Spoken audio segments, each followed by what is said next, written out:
Hello everyone, my name is Dakoba and welcome back to Satisfactory. Today we're taking a look at vehicles and vehicle-based logistics. We'll go through the basics of how vehicles work and talk about some important details to making the most of using them. Next, we'll look at several useful or interesting build concepts and designs for how you can implement vehicles into your world. And finally, we'll head out onto a test track to put all the vehicles through their paces and see how they perform in a variety of situations. Timestamps are in the description if you're looking for something specific. Let's get into it. Now, vehicles are a form of advanced logistics, allowing you to move items from one place to another in a more robust way than simple conveyors. Vehicles drive over the terrain of the map, picking up and dropping off items at truck stations that they pass through. By using vehicles instead of conveyors, you can keep your world free of spaghetti belts and make your factory nicer to look at while also bringing a certain amount of activity and life into the world. There are of course some downsides to using vehicles, the biggest of which is that they consume fuel. Now, vehicles can consume any kind of burnable material, from leaves and biomass to plutonium fuel rods. Importantly, they can run on coal, packaged fuel, and batteries, which you'll likely be producing a lot of through the normal course of the game, so this acts to somewhat mitigate the cost of using it as fuel for your vehicles. The vehicles are also more complex to set up than belts, and will require a significant amount of planning and setup in order to get right. Vehicles work with truck stations to load and unload cargo. A truck station has 2 belt inputs and 2 belt outputs, which creates a maximum throughput of any vehicle line of about 2 times your maximum belt speed. Vehicle stations also have a fuel input line, and any vehicle that passes through a station will draw fuel from that line if it has the room to do so and uses that type of fuel. To record a route, you'll need to load some fuel into the vehicle in the workbench at the back and then hop on in. You'll need to use the same fuel that you plan to supply the vehicle with, and it's a good idea to have all the truck stations you want to stop at set up in advance. You can open the recording menu with V and hit start recording to begin the process. Once you're recording, drive the route, being sure to stop at and load or unload at each truck station that you plan to use. The truck route has to be a loop, and the recording will automatically end when you drive into the flag hologram where you started. Once the route is recorded, you can name it and save it, and you can interact with the route markers along the path. You can delete route markers as well as change the timing on pauses, but you can't add or otherwise modify the markers. Each route is also unique to the type of vehicle it was recorded with. A tractor can't load a route recorded with a truck, for example. There are also different kinds of vehicles that are suited to different tasks. The truck and tractor are the ones that are most commonly used for logistics, with the tractor being unlocked in the Tier 3 milestone, vehicular transportation, and trucks coming from the industrial manufacturing milestone in Tier 5.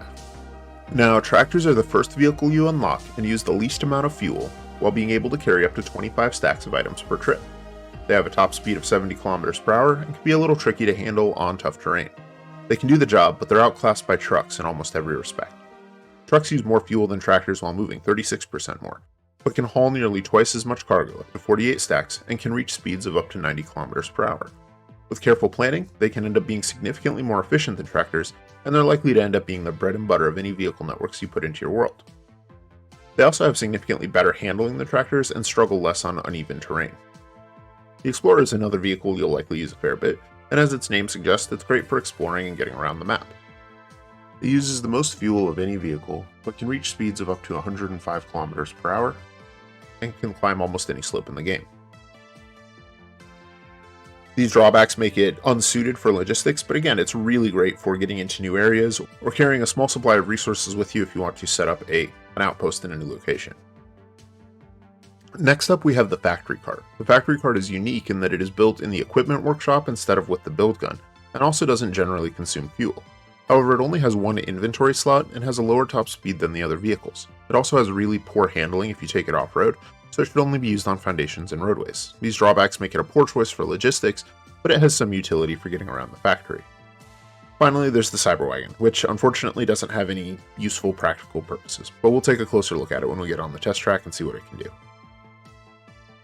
Now, different vehicles use different amounts of fuel, and fuel is consumed whenever you are accelerating either forwards or backwards. Different fuels will have different burn times, with leaves being the fastest burning, about half a second in a truck, and plutonium fuel rods taking up to a few hours to burn even a single one.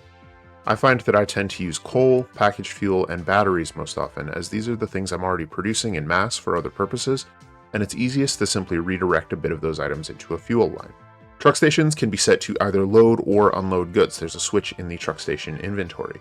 Whenever a vehicle enters their loading area, the truck station will turn on, and start consuming 20 megawatts of power as long as the vehicle persists inside. While the vehicle is there, they will attempt to load or unload their entire inventory or everything from the truck, and they will do so at a rate of 2 stacks per second. That means it'll take a truck 24 seconds to fully load or unload, while tractors can do it in about 12.5. Because the truck station is only active while a vehicle is there, it's worth setting up a couple power storages to cover the spikes this will cause in your grid. And it's also worth noting that the truck station's hitbox is bigger than it looks. Particularly vertically, a truck can be on a platform 6 meters below the bottom of the truck station and still load and unload cargo. Now, if you're going to have multiple vehicles passing through the same space, you'll want to keep your route either left or right-handed in order to avoid deadlock. Deadlock occurs when two vehicles enter a head-on collision. Instead of a catastrophic failure like we see with trains, the two vehicles simply shut down. This can happen because you're using multiple vehicles along the same route, perhaps to increase throughput on a very long route, or if multiple routes pass through the same part of the map. To resolve this, it's helpful to build roads and set up lanes that adhere to that either right-handed or left-handed travel system. If deadlock does arise, you can pop into a vehicle and drive it out of the way, and then when you exit the vehicle, it'll resume driving on its path. However, this is only a temporary solution, and the deadlock is likely to arise again if you don't solve the root problem. Unfortunately, this usually means re-recording one of the offending routes or deleting one of the offending vehicles. Next, let's take a look at some build concepts for how you can implement vehicles into your Satisfactory world. Alright, now one of the things that I like to use vehicles for is remote logistics, connecting up remote factories, and in this case, this is a sorting and storage system. So we have a number of different factories all around the map. We've got a modular frame factory there, a starter iron factory there, a steel factory in the distance, Caterium, and a whole bunch of others. And what we want to do is gather up the items that those factories are producing and bring them here via truck. So right now we're using tractors, and this tractor is about to unload a bunch of cargo into this truck station, which will then go into a bunch of sorters here. Now, in this case, I'm building the factories remotely and bringing in the finished products, but the technique here is the same if you want to build a mega factory, for example, and bring all the raw materials that you're mining in that location over here and then unload them into smelters instead of to storage, for example. Now, this build is a really great early game build to do, whether you're using it as a storage system like this or as part of the supply chain for a mega factory. It relies on all these technologies that come available late in Tier 2 or early in Tier 3. Smart splitters out of the Caterium tree, truck and vehicle stations, and automated power. And it also comes at a time when you need to start gathering resources from further afield. Many of the starting places on the map have the stuff that'll see you through Tiers 1 and 2. But when you get into Tiers 3 and 4, you need to start branching out. And so having the ability to bring all those resources into one place or bring the finished products from the different factories into one place is a really helpful thing to do. Now, if you're going to be using vehicles at scale, I strongly recommend that you put together a road system that is at least 3 foundations wide. You can see that's what we've got here.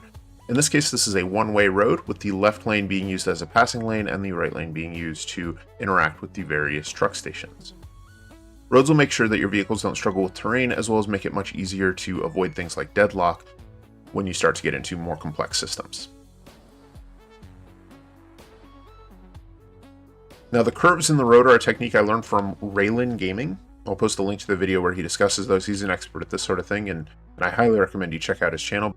And so the basics for a curved foundation platform like I'm using for these roads are to use a catwalk crossing and snap that to the outside of the curve. Let's say I wanted to curve to the left there, the outside would be on the right. So I'll place that there. Now, if I attempt to snap the catwalk crossing to the edge of that one and hold control, then I can rotate this by 10 degrees with the mouse wheel. And by turning it by 10 degrees and then extending it out, we can place another foundation there. And with a little bit of practice, you can get pretty quick at setting these up and building these roads with relative ease. Now, I'm doing this in creative mode, which makes it quite a bit easier. The rest of the roads you see here were built by hand without creative mode, and so that was quite a bit more time consuming.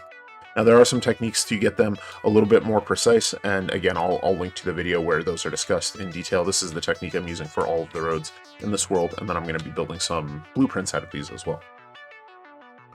Alright, here we have another structure that I recommend you put into your world. This is a dedicated fuel depot, and you can see that this is right at the end of this main base, so as vehicles come in and drop off their cargo there, on their way out they pass through here to refuel. And this truck station has a dedicated tractor, that's this one here, that'll pop on down to a nearby coal vein to pick up some coal, and then bring it on back here in order to refuel this station. This ensures that I can build new vehicle lines without having to worry about a fuel supply for them, because they can always just pass right through this gas station to pick up stuff on their way by. And this is also set up with an overflow, so in case anything gets unloaded here that shouldn't be here, it will safely be sunk and not plug the system. Alright, here we have another example of a type of factory you can build, and this is an inline factory. This takes advantage of an existing truck line to expand the production lines that are available in a region. In this case, what we're doing is we have a steel factory up in the Dune Desert that we are shipping steel pipes and steel beams down through this canyon and across into the Rocky Desert into storage. What we're doing here is we're unloading steel pipes and combining them with concrete that we're mining and refining on site in order to create encased industrial beams. Now how this works is when the truck comes down the path, and you can see it's on its way now, it parks at this first station and loads all of these steel beams and steel pipes in its inventory along with anything else. Those then flow into the system. The pipes are redirected back to the assembler for processing, and the steel beams, as well as any steel pipes that don't fit in this arrangement, are loaded into the second truck station. As the truck leaves the factory, it loads all the goods at the second station and goes on its way. Now, if the truck unloads too many items at the first station that it can't fully process them before it leaves, they'll be picked up on the truck's second pass through. Alright, taking a closer look at the belts on this factory, you can see that we have a smart splitter, so any items that are unloaded at the first truck station are being sent through the smart splitter where the pipes are being separated to go into the assembler, and everything else is being passed along. We're using our fastest belts for that to make sure that if we end up with excess steel beams or any other materials, that those go directly into the next truck station as quickly as possible. Some pipes are being pulled off to the side, however, and enter this storage loop. Now, this storage loop is designed to feed the assembler and to keep a number of pipes flowing into the assembler, even if there's a long gap between visits from the truck that drop off more. How this works is that we have a merger here, merging the inputs from the two belts, which again should only be steel pipes, but there may also be iron plates, which we're using as a buffer material in this storage container. And so those flow into this smart splitter there. Only steel pipes are allowed to be passed on, and will be passed on as quickly as they are allowed to fill into the assembler. Any excess steel pipes will attempt to flow into the storage container and will continue looping around. In the event we run out of steel pipes, the iron plates will loop around, but because of how storage container mechanics work, they'll always draw from and add to the last slot, so they'll always pull from the stack of 200, and there are not 200 slots in this loop, so the remaining slots will remain open to accept steel pipes that are coming in. Again, this type of factory is really good for extending an already existing line, and if we extend this even further, we can actually build an entire complex factory in this style, which is our next type of build. Alright, here we have a town-style factory, and this uses the same principle as the previous factory, the inline truck stations, to do all of the logistics for a large factory. How this works is we have a truck station up in these cliffs that's gathering some coal, that's also where the vehicles get their fuel, and they drive down the mountain path and into the factory. They come to this first location, which is creating concrete, so they load up on that. At that point, the trucks have both concrete and coal. They then proceed through the town, stopping at each of the structures along the way to load or unload cargo and to create the processing steps. At this first location, they unload the coal to be processed into steel with some iron that we're mining on site, and they're loading up steel ingots. The concrete from the previous step is passed along. Next, they go into another factory where they unload the steel ingots to be processed into steel pipes, and the concrete is once again passed along. The next factory unloads the concrete and steel pipes to be processed into encased industrial beams, and some of the pipes are also sent along as well. I believe those are split 50-50, and the encased industrial beams and steel pipes are loaded back onto the truck. Next up, we have a dedicated factory that's manufacturing some screws, so those get loaded up as well. And then we have this large structure with 3 platforms that is producing modular frames. So the trucks load those up as well, and then deposit the screws, pipes, modular frames, and encased industrial beams at our final factory to be processed into heavy modular frames, which are then sent away via train line. The truck then heads back on up the hill to pick up some more coal and start the loop again. This style of factory has a couple of advantages. One is that the trucks provide a really nice aesthetic as they drive around between the separate buildings. It also is very easy to build, even for something very complex like this, because each structure only does one processing step. It's very easy to set up a structure that only has assemblers to produce the modular frames or only produces screws. And then instead of trying to come up with a complex floor plan that fits all these pieces together, you simply lay them out in a line and let the trucks do the work. Alright, here we have another example of a truck depot, and this is one of the late game builds that you might use when you're trying to provide for something very complex. In this case, we're providing for a nuclear power plant as well as a computer factory. And the idea is that we have these 3 truck stations here, as well as some drone ports that are bringing in resources. Now the trucks are going off into the jungle up there and picking up resources at different mining veins around the map, and then bringing them back in down this road. You can see they've changed the terrain somewhat since I built this, so that does make getting into this first truck station a little tricky. Anyway, so this truck is meant to be bringing in some iron, which would then come into this truck station here, where it is then sorted out into a variety of different production lines. We've got some making some steel, we've got some making some iron ingots, and then we've got some coming upstairs to, I think, be made into steel as well. So the second truck then comes down this road and into this truck station where it unloads and provides for the steel foundries at the 2 production lines there. And then the third truck line brings in some copper, which then gets pre-smelted into copper ingots and then sent on. And again, some of those are going upstairs into the upstairs production line, which is making computers. Now the outputs of these factories are combined onto a single belt line over there, where they're merged with the ingredients that we're pulling from our various drone ports over here. And those merge onto a single belt, where they are then taken over into the factory, where we use something very similar to a sorting system to separate out the different components into the different factories that require it. If you want to see what that looks like, I'll post a link to the video of that nuclear power plant in the description so you can take a look.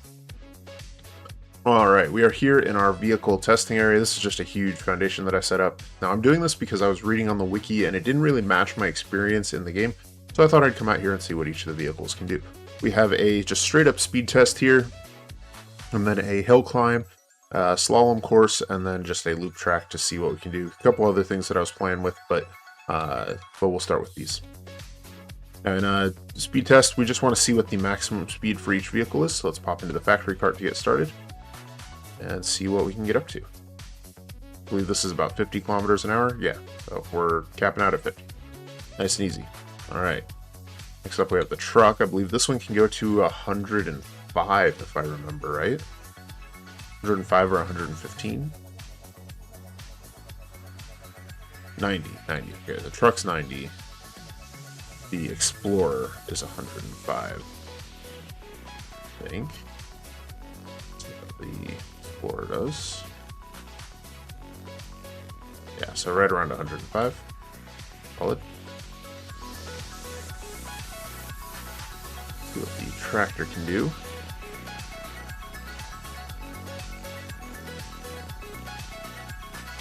Tractor has a max speed of around 70. So let's see what we can get up to with the Cyberwagon. The Cyberwagon was the one I couldn't find good data on. And it is the fastest vehicle in the game. Holy cow. What? Can we hit 200?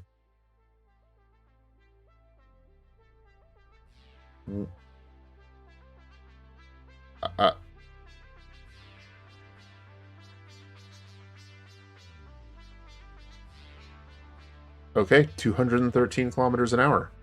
Holy cow. That is quick. It does struggle with handling, especially at high speeds. But that is insane. Holy cow. 213 kilometers an hour. I did not expect that result. Huh.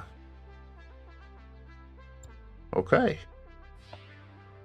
Let's do the hill climb next. I think that's the other thing that might be sort of remotely interesting. In particular, the Explorer claims that it can do sheer vertical, and there's a lot of information that the trucks struggle with elevation changes. So let's see how we do. I put all 5 vehicles through the hill climb, and they all handled it without issue, although the tractor and truck did slow down when they got to the 8-meter wall section, so that is probably about the limit for what those vehicles can handle. I also discovered that the Explorer cannot, in fact, climb a purely vertical wall. Alright, I went ahead and tested the vehicles on the other tracks, a rough roads course, the loop track, and then the slalom, and those were not really interesting results. Everything worked fine. I also did an off-road course through the Rocky Desert, just to test out how each of the vehicles handled, hairpin turns and some elevation changes and things like that. And the Explorer handled it the best of all, with the factory car doing the worst in the off-road setting. It had very little traction and made turning almost impossible.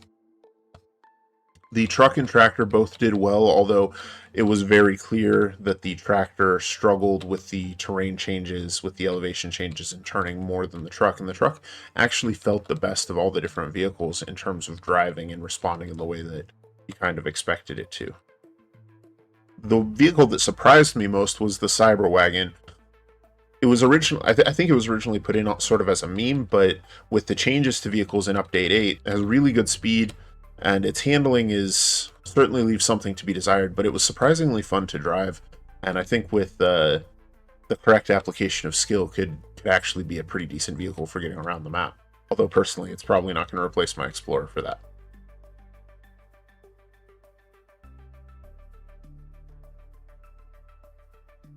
One thing that I did find was interesting was that I set up this little thing here to just test the vehicle collision avoidance system that's in the game. Vehicles will naturally try and queue up and allow a vehicle that's already going to clear a path before they move into a space.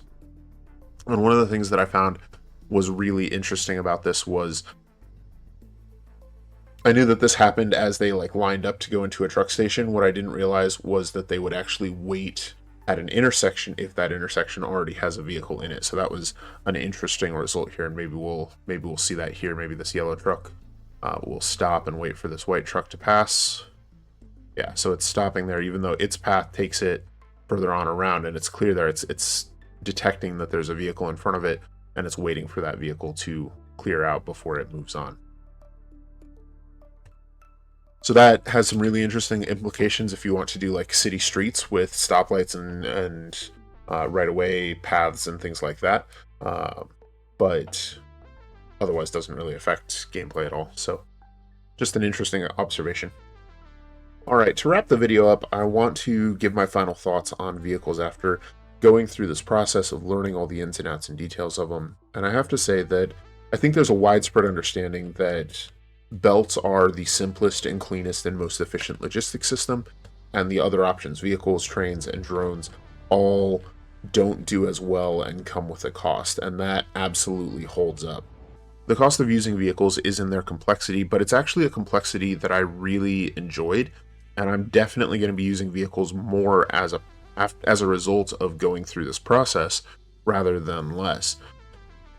I think that it takes a lot of time and planning and careful adjustments, which I can definitely see how those would be annoying to some players, but they're exactly the sort of thing that keeps me playing this time-consuming game. So I think vehicles have a fun sort of complexity to them in order to get them working and working right. I think they also bring a really nice, unique form of activity and life into the world of Satisfactory, which is otherwise generally pretty static. So I'm definitely going to be using vehicles a lot more as a result of that. One of the takeaways that I got was that just driving around the map in an Explorer was actually a lot of fun, and one of the things that I'm planning on doing at some point is to find a course through the map that highlights really interesting vistas or rock formations or caves or things like that, and creates a loop circuit, and then set up a timer board that I can invite my friends into my world or post an online challenge or something and have other people run the same course and compare times, because I think that's a really interesting way to interact with the world and experience this aspect of the game that I never would have thought of prior to making this video and trying out these vehicles. So I think it's definitely worth playing with vehicles and seeing if they're a good fit for your factory. If you enjoy the sort of challenge that they present, they're definitely going to be a part of my worlds going forward. I'd like to thank you guys for watching. I hope you've enjoyed this video. I had a blast making it. Leave a like if you have or if you found it useful, and subscribe if you'd like to see more. My name is Dagoba, and I hope you have an efficient day. I'll see you soon.